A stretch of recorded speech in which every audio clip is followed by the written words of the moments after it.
మనము ఛాతీలోకి పైపు వేయటమే కాదు, వేసిన తర్వాత దాన్ని ఎప్పుడు తీయాలన్నది కూడా తెలుసుకోవటం ముఖ్యం అనమాట. కొంతమంది ఏం చేస్తూ ఉంటారంటే ఛాతీలోకి పైప్ వేసి రేపు ఎల్లుండో తీసేస్తామని చెప్పి మళ్ళీ వెంటనే తీసేస్తూ ఉంటారు. అటువంటిది చేయకూడదు. ఎందుకు అంటే ఛాతీలోంచి మనం పైపు ఎప్పుడు తీసేయాలన్నది కూడా ముఖ్యం. మనం ఎప్పుడు తీయాలంటే ఛాతీలో గనక గాలి చేరింది అనుకోండి, ఏ కారణం ద్వారా గాలి చేరితే మనం రోజు ఆ కింద సంచిలోకి గాలి బుడగలు వస్తున్నాయా లేదా అని చెప్పి చూసుకోవాలి. 2-3 రోజులు వచ్చిన తర్వాత కొంతమందికి తగ్గిపోతుంది, కొంతమందికి వారం రోజులు వస్తుంది, కొంతమందికి 10 రోజులు వస్తుంది. ఒక 3 నుంచి 4 రోజుల కన్నా ఎక్కువ వస్తే ఏంటంటే మనం తప్పకుండా సిటీ సర్జన్ ఒపీనియన్ తీసుకోవాల్సి వస్తుంది అనమాట.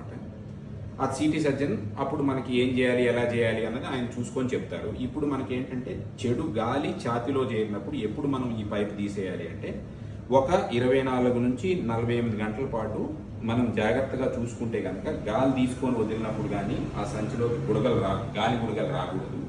ఇంకొకటి, రోగిని మనం గట్టిగా దగ్గమని చెప్పి తగ్గినప్పుడు కూడా చూసుకొని ఎటువంటి గాలి బుడగలు రాకూడదు.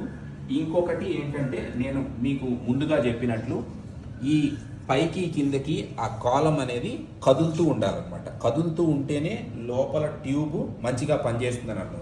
ఇది కదలకుండా లోపల నుంచి గాలి బుడగలు రావట్లేదు అంటే అర్థం ఏంటంటే ఇక్కడే మనం వేసిన చోటే మూసుకుపోయింది కాబట్టి మనకి సరిగ్గా దాని గురించి తెలియదు అనమాట. అలా మొత్తం మనం చూసుకున్న తర్వాత గాలి బుడగలు రాకుండా ఉండాలి.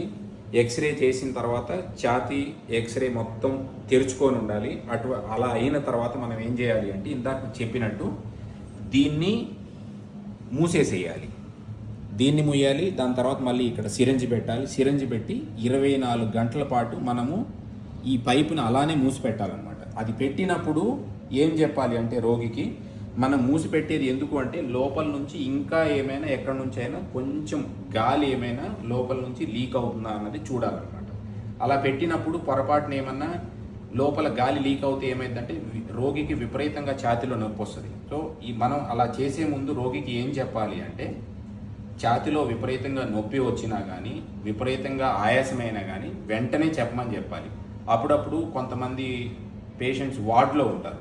జనరల్ వార్డులో ఉంటే ఏంటంటే ఎవరన్నా లేకపోతే కనుక అలా విపరీతంగా ఛాతీలో నొప్పి లేసినా కానీ, విపరీతంగా ఆయాసమైనా కానీ వెంటనే దీన్ని తెరిచేసుకోమని చెప్పాలన్నమాట. ఎవరు లేకపోయినా కానీ ఇక్కడ పెట్టిన క్లాంప్ని తీసుకోమని చెప్పాలి. రోగికి ఎలా క్లాంప్ వేయాలి, ఎలా ఇది మూసేసి తీయాలి అన్నది కూడా వాళ్ళకి చెప్పి దాని ప్రకారం తీసేస్తే మంచిది. ఇంకొకటి, దాని తర్వాత 24 గంటల తర్వాత మనము ఛాతీకి